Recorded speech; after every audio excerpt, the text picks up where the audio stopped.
Okay तो hello everyone, आज हम लोग 10th ज्योमेट्री का चैप्टर नंबर 2 करने वाले हैं, पाइथागोरस थ्योरम। ओके तो हम लोग स्टार्ट करते हैं प्रैक्टिस सेट 2.1 से। तो देखो, इस प्रैक्टिस सेट में मैं कुछ ऐसे करने वाला हूँ कि मैं तुमको क्या करूँगा, पहले कंसेप्ट समझा दूंगा, ठीक है, और उसके रिलेटेड फिर जो सम्स होंगे हम लोग वो सम्स करते जाएंगे। ओके तो स्टार्ट करते हैं हम लोग फर्स्ट क्वेश्चन से। देखो, फर्स्ट क्वेश्चन है, identify with reason which of the following are Pythagorean triplet. Okay तो हमको देखो, इस क्वेश्चन में क्या होगा, हमको 3 नंबर्स दिए होंगे और हमको बताना है, यानी कि प्रूफ करना है कि ये नंबर्स पाइथागोरियन ट्रिपलेट है कि नहीं। ठीक है, तो फर्स्ट ऑफ ऑल ट्रिपलेट क्या होता है? ट्रिपलेट का मतलब होता है 3 का ग्रुप। ओके ठीक है, ट्रिपलेट का मतलब क्या होता है? 3 का ग्रुप। बट हमको इसमें क्या समझना है, हमको ये समझना है कि पाइथागोरियन ट्रिपलेट क्या होता है। ओके तो हम लोग स्टार्ट करते हैं इस क्वेश्चन से। हम लोग समझेंगे कि पाइथागोरियन ट्रिपलेट क्या होता है, उसको कैसे सॉल्व करते हैं। Okay start with this question now. Solution, देखो, जो पाइथागोरियन ट्रिपलेट है ना, उसके लिए ये रूल है कि जो भी बड़ा नंबर होगा उसका स्क्वायर निकालो। ठीक है, जो भी बड़ा नंबर होगा उसका स्क्वायर निकालो, बाकी जो 2 नंबर बच जाएंगे उनका स्क्वायर निकाल के ऐड करो। अगर जो बड़ा नंबर का स्क्वायर निकाला है, बाकी जो 2 नंबर का स्क्वायर निकाल के ऐड किया है, अगर दोनों इक्वल आ गया तो इस नंबर को हम लोग क्या बोलेंगे? पाइथागोरियन ट्रिपलेट बोलेंगे। कैसे, मैं बताता हूँ। देखो, जो बड़ा नंबर कौन सा है वो है 5। तो सबसे पहले हम लोग क्या करेंगे, 5 का स्क्वायर निकालेंगे। तो यहाँ पे क्या आ गया? 25, इसको मैंने दे दिया 1। ठीक, इसके बाद में जो 2 नंबर बच गए उनका स्क्वायर निकाल के हमको क्या करना है? ऐड करना है। ठीक है, तो यानी 3 का स्क्वायर निकाला, 4 का स्क्वायर निकाला और हमको इसको क्या करना है?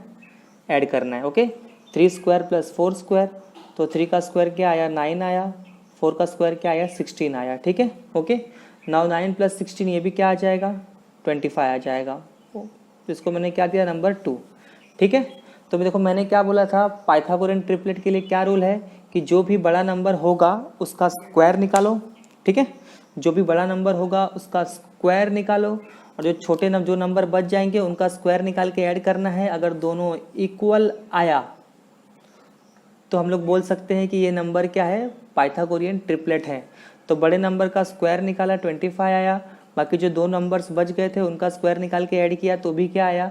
25 आया। ठीक है, तो मैं बोल सकता हूँ कि from 1 and 2, okay, so therefore from 1 and 2, ठीक है, फ्रॉम 1 and 2 हम बोल सकते हैं कि 5 square is equal to 3 square plus 4 square. Right, from 1 and 2 हम बोल सकते हैं कि 5 square is equal to 3 square plus 4 square. Therefore जो ये नंबर रहेंगे ये क्या रहेंगे? पाइथागोरियन ट्रिपलेट रहेंगे। Okay so therefore 3, 5, 4, okay, is a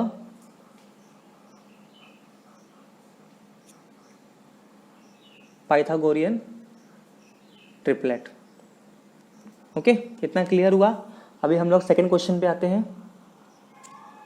okay तो सेकंड क्वेश्चन है वो क्वेश्चन नंबर 1 का क्वेश्चन नंबर सब क्वेश्चन 2, ये है 4, 9 और 12, और हमको पता करना है कि ये नंबर पाइथागोरियन ट्रिपलेट है कि नहीं।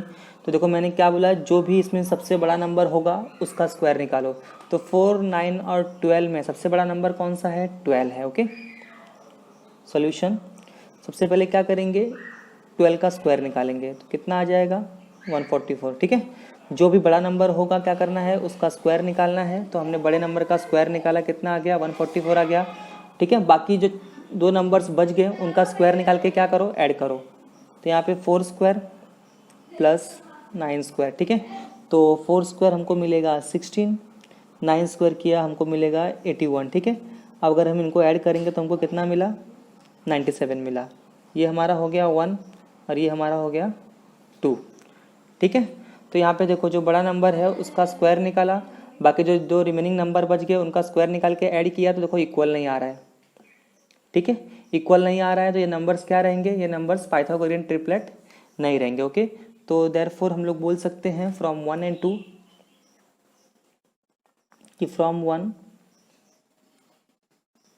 and 2 12 square is not equal to 4 square plus 9 square. Okay, 12 square is not equal to 4 square plus 9 square. Therefore 4, 9, 12 is not a Pythagorean triplet. Okay, इतना क्लियर हो गया. Okay, question number 3.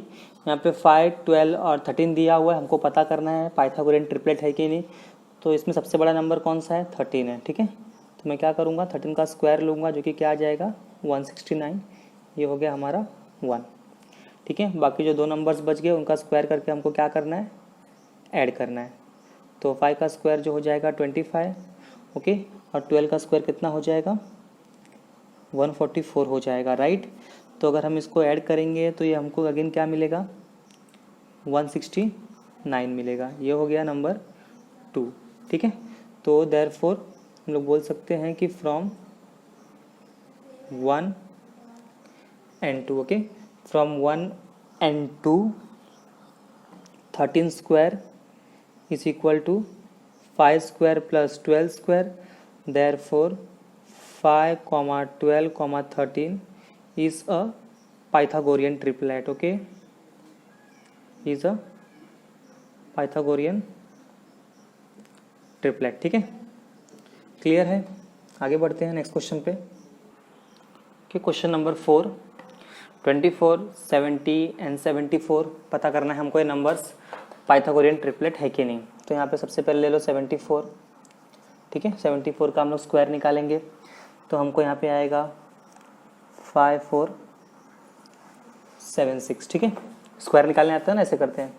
74 into 74 2 times multiply करोगे तो तुमको क्या मिलेगा 5476 मिल जाएगा. ठीक है, और बाकी जो 2 नंबर्स बच गए तो एक है 24 स्क्वायर प्लस 70 स्क्वायर. ओके, सो 24 का स्क्वायर करोगे तुमको मिलेगा 576 प्लस 70 का स्क्वायर करोगे तुमको मिल जाएगा 4900. ठीक है, अभी हमको क्या करना है, इसको ऐड करना है. तो यहाँ पर भी क्या आएगा 5476 आएगा.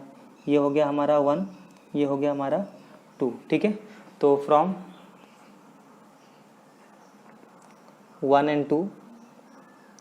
ठीक है, from 1 and 2 we get 74 square is equal to 24 square plus 70 square. ठीक है, देयरफॉर 24, 70, 74 क्या हो जाएगा, इज अ पाइथागोरियन. ठीक है, ट्रिपलेट. ओके, इतना क्लियर.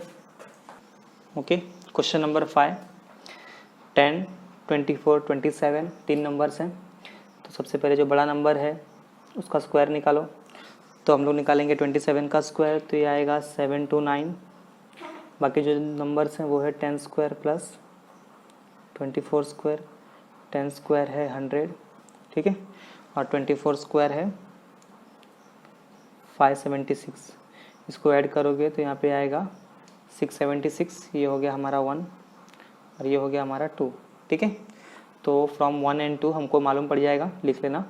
फ्रॉम 1 and 2 हमको मालूम पड़ जाएगा कि 27 square is not equal to 10 square plus 24 square. Okay, is not equal to 10 square plus 24 square. Therefore ये नंबर्स क्या रहेंगे, पाइथागोरियन ट्रिपलेट नहीं रहेंगे. Okay, therefore 10, 24 and 27 is not a Pythagorean triplet. Okay, is not a Pythagorean triplet. ठीक है, मैंने ऐसे लिख दिया शॉर्ट में, इसको प्रॉपरली लिख लेना. ठीक है, हम जाते हैं इसके लास्ट क्वेश्चन पे. ओके, तो लास्ट क्वेश्चन पे आते हैं. यहाँ पे है 11, 60 और 61. तो सबसे जो बड़ा नंबर है यहाँ पे कौन सा 61 है.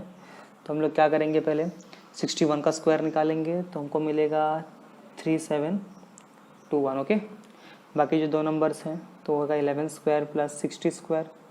तो 11 स्क्वायर आएगा 121, 60 स्क्वायर आएगा 3600. ओके, इसको हम ऐड करेंगे तो हमको मिलने वाला है 3721 यहाँ पर भी. तो ये हमारा हो गया 1, ये हमारा हो गया 2. राइट, तो फ्रॉम 1 and 2 हम लोग बोल सकते हैं कि 61 square is equal to 11 square plus 60 square. Okay, therefore 11, 60, 61 क्या हो जाएगा, इज अ पाइथागोरियन ट्रिपलेट। ठीक है, ओके, फर्स्ट क्वेश्चन क्लियर हो गया। अभी हम लोग बढ़ते हैं सेकंड क्वेश्चन पे। ओके, तो क्वेश्चन नंबर 2 स्टार्ट करते हैं। देखो, ये सब स्टार्ट करने से पहले हमको एक कंसेप्ट समझना है, वो ये है थ्योरम ऑफ ज्योमेट्रिक मीन। ठीक, जो तुम्हारा क्वेश्चन नंबर 2 है ना, वो इस कंसेप्ट पे बेस है, थ्योरम ऑफ ज्योमेट्रिक मीन पे। तो हम लोग पहले समझ लेते हैं कि थ्योरम ऑफ ज्योमेट्रिक मीन क्या होता है। ओके, तो सपोज करता हूँ कि एक राइट एंगल ट्राइंगल है। ओके, इसको मैंने नाम दे दिया ABC। ठीक है, राइट एंगल एट बी। देखो, जो बड़ा साइड है तुम्हारा क्या है, वो हाइपोटेन्यूज है। ठीक है, तो AC तुम्हारा क्या हो जाएगा, हाइपोटेन्यूज हो जाएगा। अभी इस हाइपोटेन्यूज का अपोजिट वर्टेक्स, तो वो ये पॉइंट बी होगा, बराबर। इस हाइपोटेन्यूज का अपोजिट यानी कि सामने वाला, तो ये सामने वाला वर्टेक्स क्या रहेगा, वो पॉइंट बी है। ठीक है, तो इस पॉइंट बी से मैं क्या करता हूँ, एक परपेंडिकुलर ड्रॉ करता हूँ इस हाइपोटेन्यूज को। ओके, और यहाँ पे दे देता हूँ पॉइंट डी करके। तो जो बी डी बना ना, ये बी डी, यही तुम्हारा क्या है, ज्योमेट्रिक मीन है। ओके, अब इसका रूल क्या है, तो रूल ये है कि जो ज्योमेट्रिक मीन है यानी कि B D square is equal to क्या हो जाएगा, C D into D A हो जाएगा।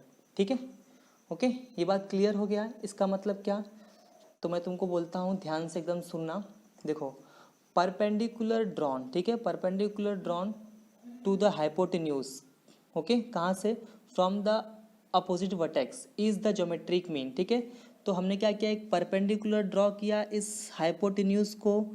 ठीक है, इस वर्टेक्स से हमने क्या किया, एक परपेंडिकुलर ड्रॉ किया। तो ये परपेंडिकुलर जो है वही क्या है, ज्योमेट्रिक मीन है। Okay, is the geometric mean of the segment into which the hypotenuse is divided. ठीक है, ओके, तो ये क्या है, ये ज्योमेट्रिक मीन है किसका, of the segment into which the hypotenuse is divided. तो हाइपोटेन्यूज किस में डिवाइड हुआ है, C D into D A में। ठीक है, इसको हम लोग और क्लियरली समझते हैं।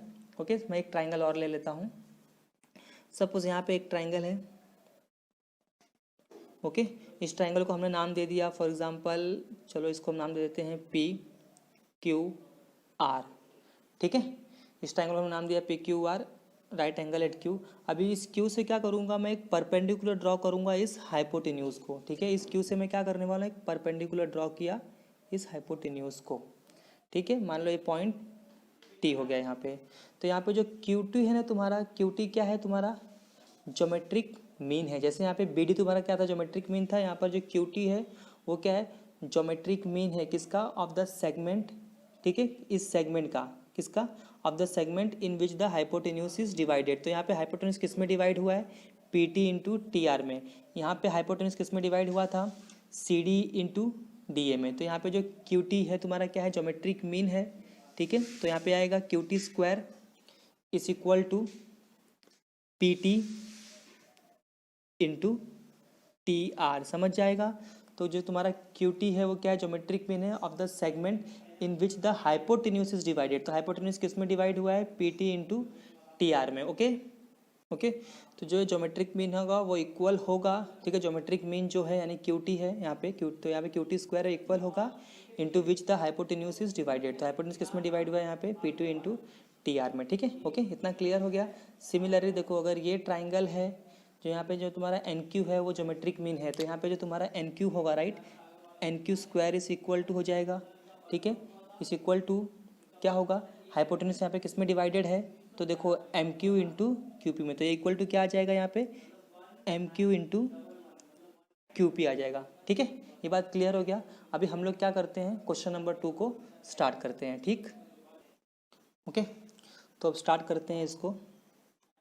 In triangle MNP, okay, triangle MNP, यहाँ पे आ जाएगा मेजर एंगल N इस इक्वल टू 90 डिग्री। ठीक है, या फिर डायरेक्टली लिख सकते हो कि एंगल N इस इक्वल टू 90 डिग्री।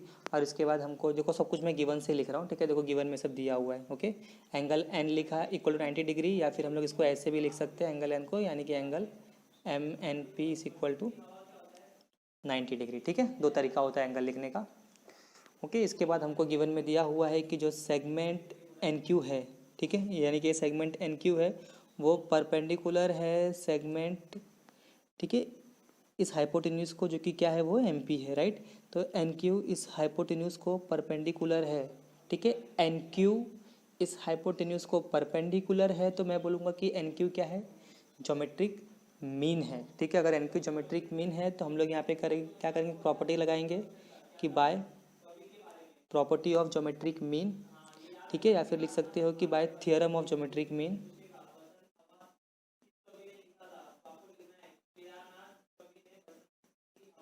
ठीक है, यहाँ पे नीचे लिख देता हूँ, स्पेस नहीं है तो, by theorem of geometric mean, ठीक है। By theorem of geometric mean क्या हो जाएगा, सिंपल सा,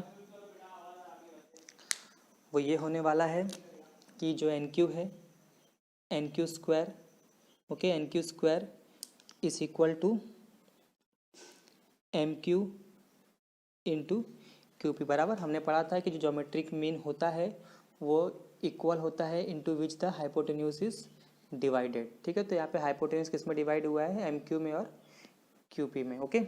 इसके बाद देख लो हमको वैल्यूज़ दिया हुआ है, हमको यहाँ पे देख सकते हो एम क्यू इक्वल टू 9, ठीक है। तो एम क्यू यहाँ पे क्या दिया हुआ है, 9 दिया हुआ है। इसके बाद में क्यू पी हमको क्या दिया हुआ है, 4 दिया हुआ है, ठीक है। तो देखो सब वैल्यूज में पुट करते जा रहा हूँ। अब हमको फाइंड क्या करना है, हमको एन क्यू फाइंड करना है, ठीक है, ये एन क्यू फाइंड करना है, ओके।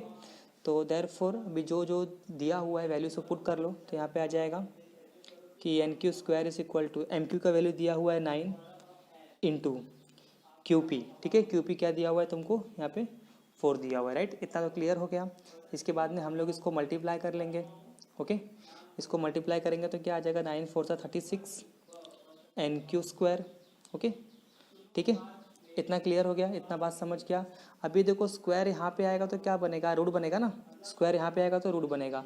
तो therefore N Q is equal to root of 36, यहाँ पे इक्वल टू आंसर कितना आ जाएगा, 6 यूनिट्स, ठीक है। तो तुमको एन क्यू कितना मिल गया, इक्वल टू 6 यूनिट मिल गया, ठीक है। हमको फाइंड क्या करना था, एन क्यू फाइंड करना था, हमको एन क्यू मिल गया जो कि कितना है, 6 यूनिट, ओके। तो कभी भी एक बात याद रखना कि अगर एक राइट एंगल ट्राइंगल होगा, ठीक है, और उसके अपोजिट वर्टेक्स एक परपेंडिकुलर गया रहेगा इस हाइपोटेन्यूज को, तो हमको हमेशा उसमें क्या करना है, प्रॉपर्टी ऑफ ज्योमेट्रिक मीन लगाना है, ओके। ओके, तो क्वेश्चन नंबर 3 स्टार्ट करते हैं सोल्यूशन।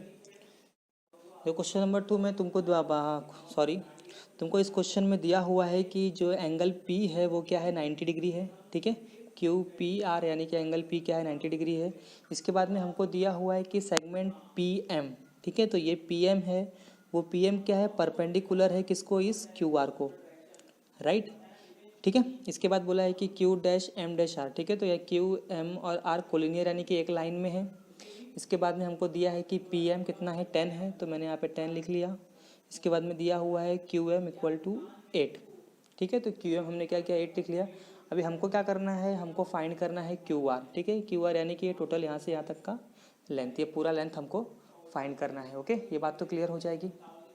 अभी इसको स्टार्ट कैसे करेंगे, तो ध्यान से देखो, देखो ये राइट एंगल ट्राइंगल है, ठीक, ओके। अभी जो ये वर्टेक्स P है, अगर ये राइट एंगल ट्राइंगल है तो ये हाइपोटेन्यूज हुआ उसका, बराबर। 90 के सामने वाला साइड क्या होता है, हाइपोटेन्यूज होता है, ठीक है।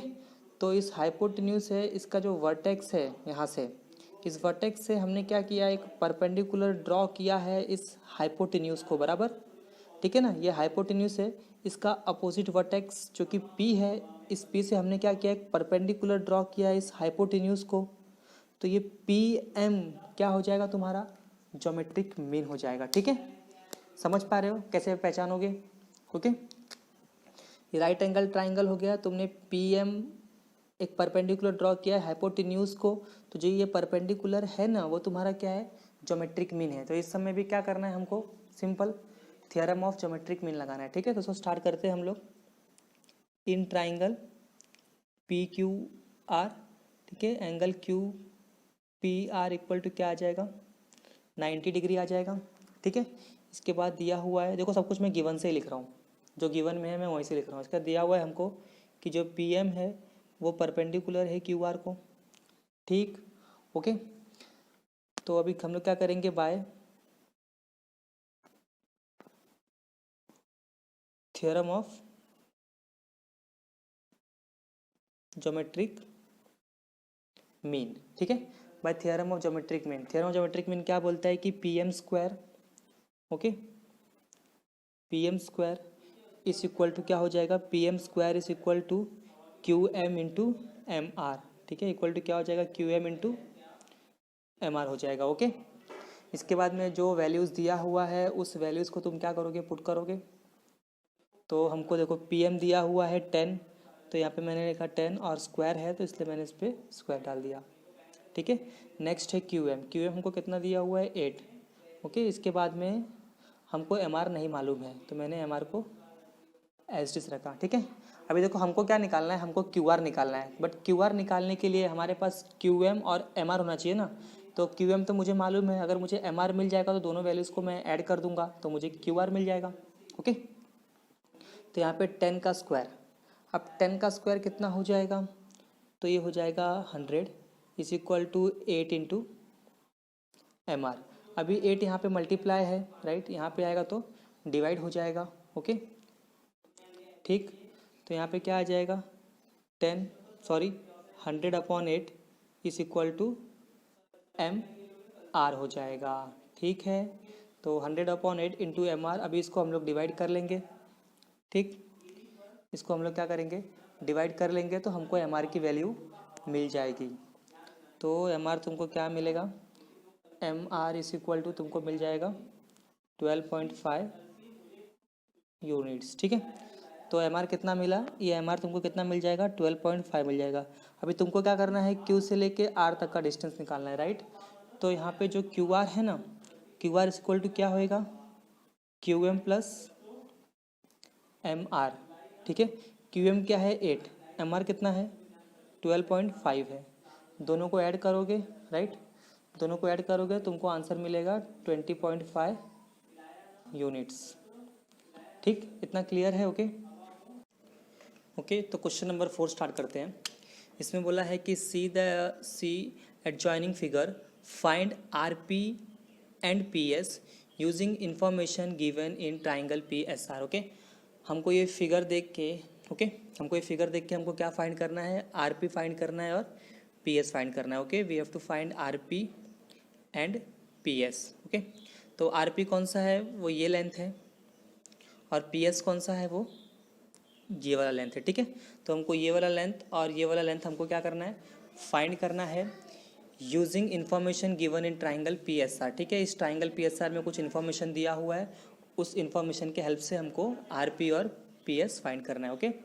तो स्टार्ट करते हैं हम लोग इन ट्राइंगल पी एस आर, ठीक है। अभी देखो इस ट्राइंगल पी एस आर में इन्फॉर्मेशन क्या क्या दिया हुआ है, तो हम लोग देख सकते हैं इसमें क्या क्या इन्फॉर्मेशन दिया हुआ है।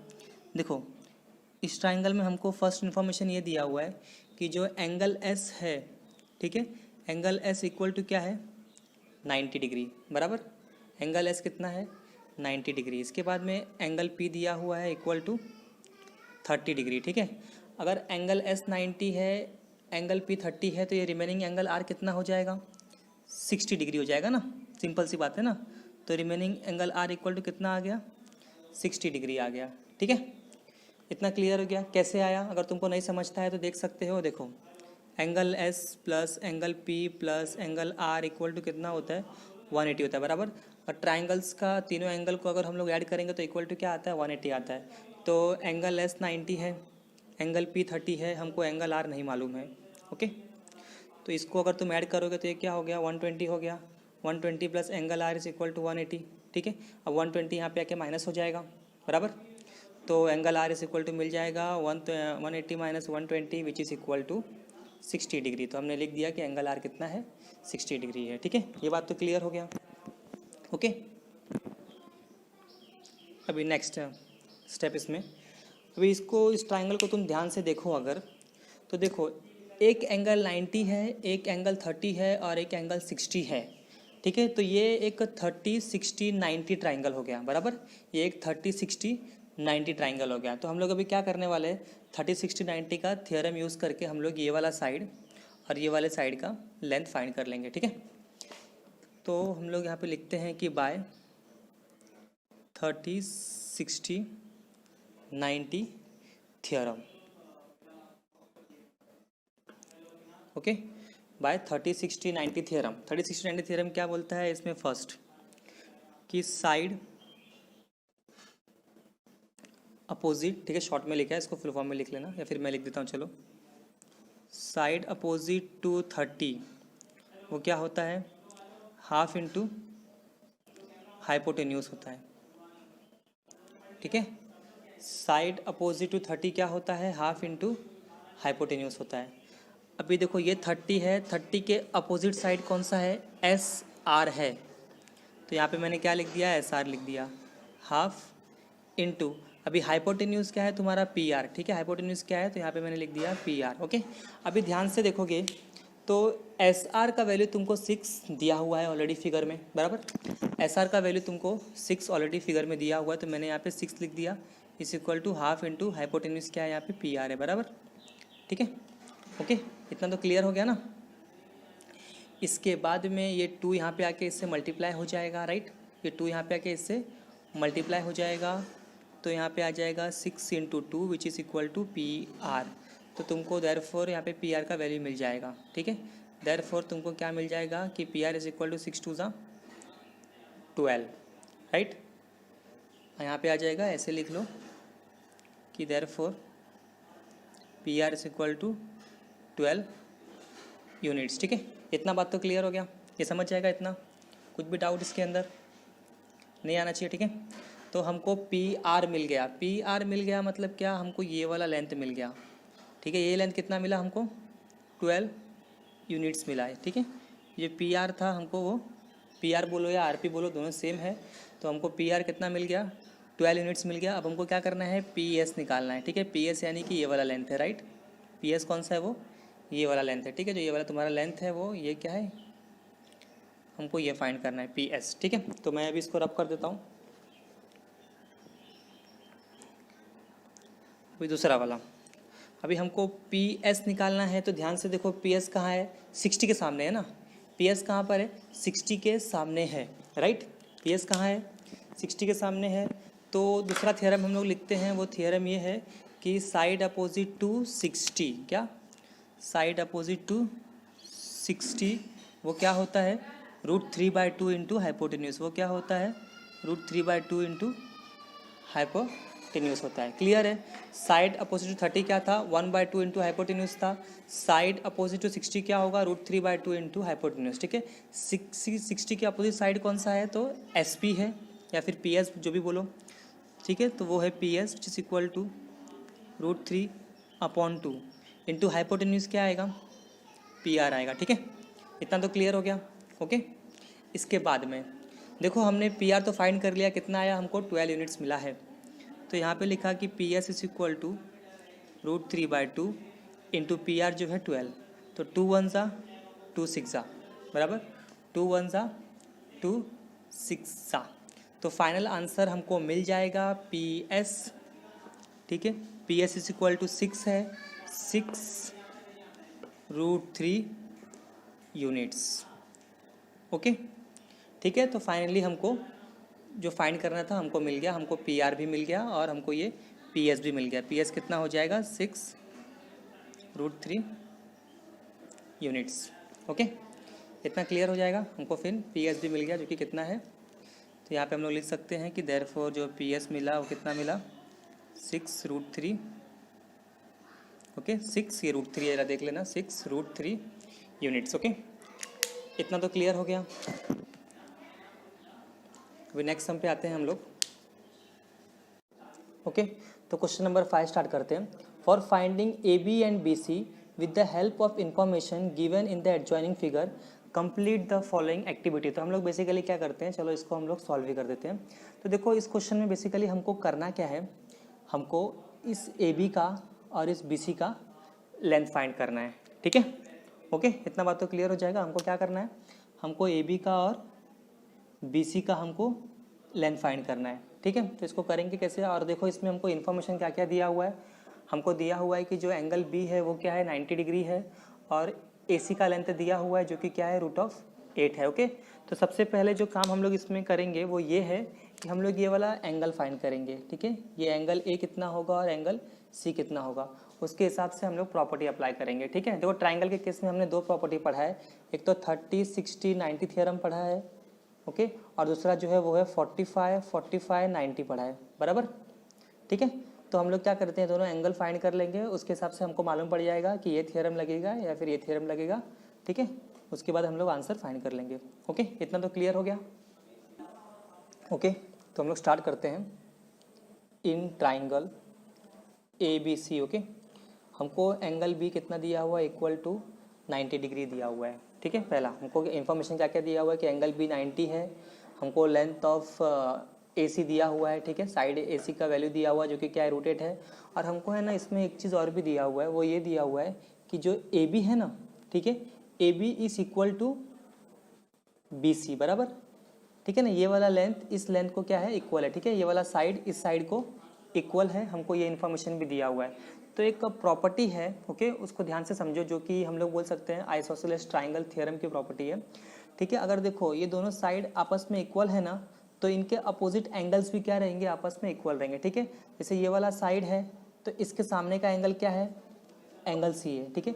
अब ये वाला साइड है, इसके सामने का एंगल क्या है, एंगल ए है, ठीक है। अभी देखो ये दोनों साइड आपस में इक्वल हैं, तो इनके अपोजिट एंगल भी आपस में क्या रहेंगे, इक्वल रहेंगे। तो ए बी के सामने वाला यानी कि अपोजिट एंगल कौन सा है, angle C is equal to B C के अपोजिट में कौन सा एंगल है, एंगल ए, ठीक है। वो भी क्या हो जाएंगे, आपस में इक्वल हो जाएंगे। रीजन इसमें क्या रहेगा, आइसोसेलेस ट्राइंगल थ्योरम। तो मैं यहाँ पे लिख देता हूँ आइसोसेलेस ट्राइंगल थ्योरम, ओके। इतना बात तो क्लियर हो गया, तो इसको प्रॉपर लिख लो थ्योरम को, ओके। इतना तो क्लियर हो गया। नेक्स्ट स्टेप अभी हमको ये मालूम है कि sum of measure of angles of triangle कितना होता है, 180 डिग्री होता है, राइट। तो देयरफॉर अगर हम लोग angle A plus angle B plus angle C करें, राइट, मैंने बोला angle A plus angle B plus angle C करूँ तो इक्वल टू क्या आ जाएगा, 180 डिग्री आ जाएगा, ओके। रीज़न क्या रहेगा यहाँ पे कि sum of measures, okay, sum of measures of angles of triangle, ठीक है, is 180 degree, okay, is 180 degree, okay. इतना क्लियर हो गया। तो देयरफॉर ध्यान से देखना, अभी देखो हमको जो एंगल बी है ना, वो दिया हुआ है कि एंगल बी कितना है, 90 डिग्री है, बराबर, ठीक है। तो मैंने लिख लिया angle A plus angle B की जगह पे भी हम लोग क्या लिख लेंगे, 90 लिख लेंगे, राइट। तो ये हो जाएगा 90 plus angle C is equal to 180 degree. इतना क्लियर हो गया, ठीक है। अभी 90 को हम लोग ये साइड लेके आ जाएंगे, माइनस कर लेंगे, तो देयरफॉर यहाँ पे आ जाएगा angle A plus angle C is equal to, ठीक है, इस 90 को हम लोग वहाँ पे लेके चले गए, तो इक्वल टू 180 माइनस 90 हो जाएगा। इतना क्लियर है। इसके बाद में ध्यान से देखना है, देखो एंगल ए प्लस, अभी जो ये एंगल सी है ना, एंगल सी की जगह पे मैं क्या लिखता हूँ, ध्यान से देखना एकदम, एंगल सी की जगह पे मैं लिखता हूँ फिर से एंगल ए। क्यों लिखा, यहाँ से ध्यान से देखो, because angle C is equal to angle A, right, angle C is equal to angle A, therefore मैंने एंगल सी की जगह पे मैंने क्या लिख दिया, फिर से एंगल ए लिख दिया, विच इज इक्वल टू ना 180 माइनस 90 क्या हो जाएगा, यहाँ पे 90 आ जाएगा, ठीक है। अभी angle A plus angle A, तो यहाँ पे आ जाएगा 2 angle A which is equal to 90 degree, right, 2 angle A which is equal to 90 degree. इतना बात तो क्लियर हो गया। तो देयरफॉर एंगल ए तुमको मिल जाएगा 90/2, ठीक है। तुमको एंगल ए कितना मिल जाएगा, 90/2। तो 90/2 अगर हम लोग डिवाइड करेंगे, ठीक है, तो यहाँ पे angle A is equal to 90/2, तो 2 1 ज़ा, यहाँ भी कैंसिल होगा, तो हमको एंगल ए कितना मिलेगा, 45 डिग्री मिलेगा, ठीक है। तो ये वाला एंगल ए कितना आ गया, 45 डिग्री आ गया, ठीक है। अगर एंगल ए 45 डिग्री है तो एंगल सी भी कितना होगा, 45 डिग्री होगा, बराबर, क्योंकि angle A is equal to angle C है। तो ये वाला एंगल भी कितना हो गया, ये वाला एंगल भी कितना हो गया, ये भी कितना हो गया, 45 डिग्री हो गया। तो देखो ये 45, ये 45 और ये 90, तो इसमें कौन सा प्रॉपर्टी अप्लाई होगा, 45 45 90 थ्योरम अप्लाई होगा। ओके, इतना तो क्लियर है, ठीक है, इतना हो गया। अभी हम लोग थोड़ा सा आगे बढ़ते हैं इसमें। अभी हम लोग क्या करेंगे, थ्योरम अप्लाई करेंगे 45 45 90 थ्योरम। ओके, उससे क्या होगा, हमको इस ए बी और इस बी सी का वैल्यू मिल जाएगा। ठीक, ओके, तो हम लोग यहाँ पे लिखते हैं कि by 45 45 90 theorem. Okay, by 45 45 90 theorem. उसका रूल क्या है कि side opposite to 45, okay, is equal to 1/√2 into hypotenuse होता है। ठीक, एक बार रिवाइज करा देता हूँ। साइड अपोजिट टू, अगर समझो 30 60 90 का ट्राइंगल होगा तो साइड अपोजिट टू 30 क्या होता था, हाफ इंटू हाइपोटेन्यूज होता था। ठीक है, फिर बाद में साइड अपोजिट टू 60 क्या होता था, √3/2 इंटू हाइपोटेन्यूज होता था। ठीक है, अगर ट्राइंगल 45 45 90 ट्राइंगल होगा तो इसमें क्या आएगा, साइड अपोजिट टू 45 क्या आता है, 1/√2 इंटू हाइपोटेन्यूज आता है। ठीक है, अभी साइड अपोजिट टू 45, अभी देखो पहले इस 45 को देखता हूँ। ठीक है, अभी इसके अपोजिट में कौन सा साइड है, तो है BC, तो मैंने यहाँ पे लिख दिया BC। ठीक है, ओके, मैंने क्या लिख दिया, BC।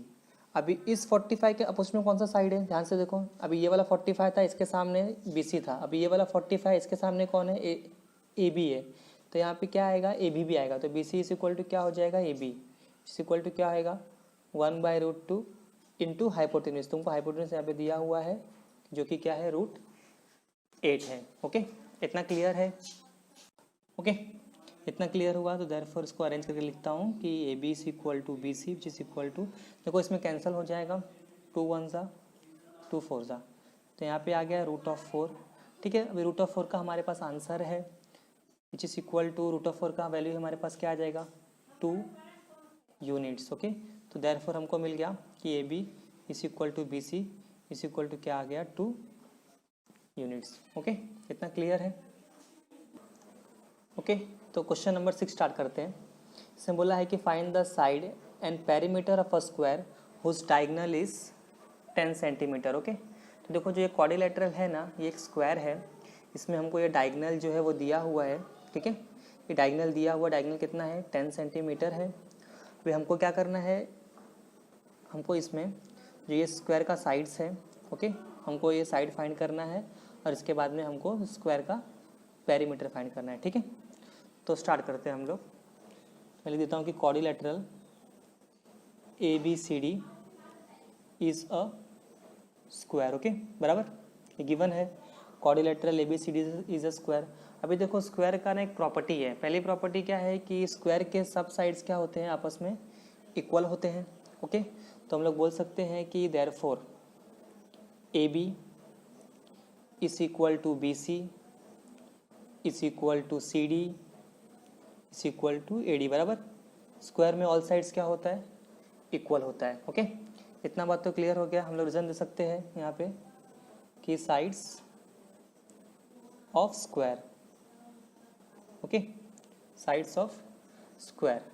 अब इसके बाद में स्क्वायर के जो सारे एंगल होते हैं ना, वो 90 डिग्री के होते हैं। ठीक है, ये एंगल 90 है तो ये एंगल भी 90 होगा, ये एंगल भी 90 होगा और ये एंगल भी क्या होगा, 90 होगा। ओके, इतना बात तो क्लियर हो गया। और स्क्वायर के सारे एंगल्स क्या होते हैं, 90 होते हैं। ठीक है, ओके, इतना क्लियर है। तो हम लोग अभी क्या करते हैं, हम लोग अभी एक ट्राइंगल लेते हैं, ये वाला ट्राइंगल हम लोग सिलेक्ट कर लेते हैं। तो मैं लिखता हूँ in triangle ABC। Okay, in triangle ABC, तो एंगल B इक्वल टू क्या आ जाएगा, 90 डिग्री, बराबर। हमने ध्यान से देखना, हमने क्या किया, ये वाला ट्राइंगल हमने सिलेक्ट कर लिया। ओके, ये वाला ट्राइंगल हमने सिलेक्ट कर लिया, इन ट्राइंगल ABC। ओके, तो जो एंगल B है वो कितना है, 90 डिग्री है। ठीक है, तो by Pythagoras theorem, bye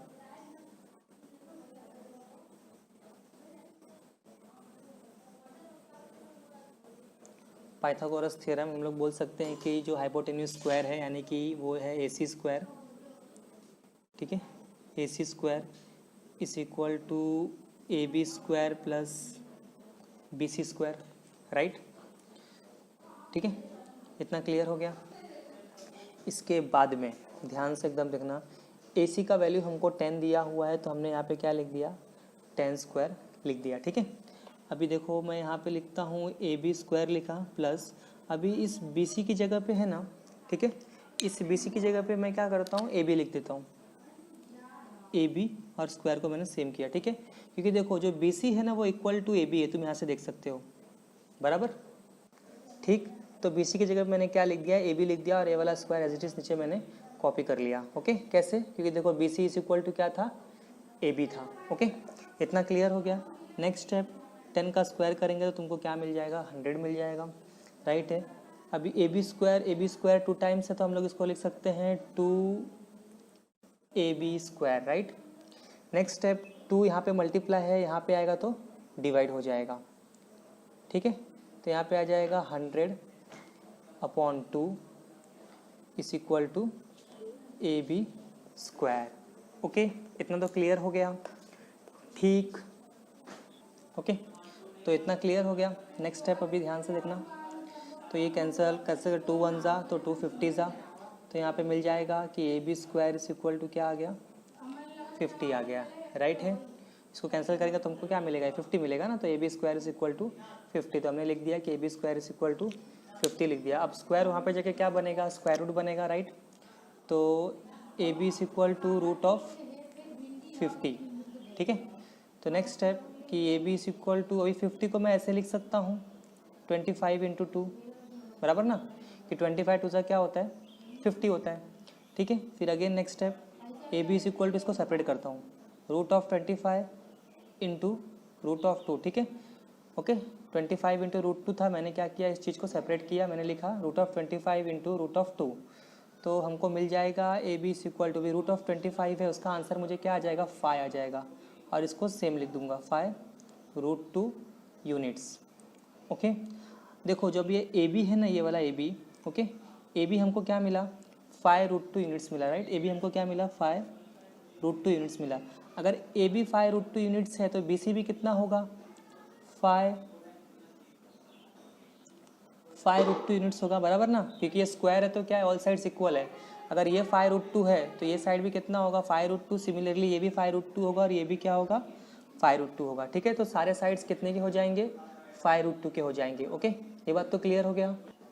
okay, तो हम लोग फिर लिख सकते हैं कि therefore the side of a square is 5√2 units. ठीक है, हमको पहले क्या निकालना था, साइड निकालना था, तो मैंने यहाँ पे लिख दिया है कि therefore the side of square is equal to 5√2 units. ठीक है, अभी साइड निकाल लिया। नेक्स्ट हमको इसमें क्या करना है, हमको पेरीमीटर फाइंड करना है बराबर। क्वेश्चन देख लेना, अभी हमको क्या करना है, पेरीमीटर, हमने साइड तो फाइंड कर लिया है ना, अब हमको क्या करना है, पेरीमीटर फाइंड करना है।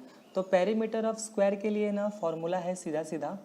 ठीक है, वो फॉर्मूला क्या है मैं बोल देता हूँ तुमको, तो यहाँ पे लिखता हूँ कि therefore perimeter of square is equal to क्या होता है, 4 इंटू साइड होता है। ठीक है, पेरीमीटर ऑफ स्क्वायर क्या होता है, 4 इंटू साइड। ओके, तो 4 इंटू साइड कितना है, 5√2 है। ओके, इतना क्लियर हो गया, विच इज इक्वल टू, यहाँ पर ही फाइनल आंसर लिख देता हूँ, विच इज इक्वल टू, ये मल्टीप्लाई हो जाएगा, 4 इस 5 से मल्टीप्लाई हो जाएगा और तुमको मिल जाएगा 4 5 20। ठीक है, 4 इस 5 से मल्टीप्लाई हो जाएगा, तुमको आंसर मिल जाएगा 20√2 यूनिट्स। ठीक है, तो पेरीमीटर ऑफ स्क्वायर मिल गया हमको कितना, 20√2 यूनिट्स। ओके, क्लियर एकदम।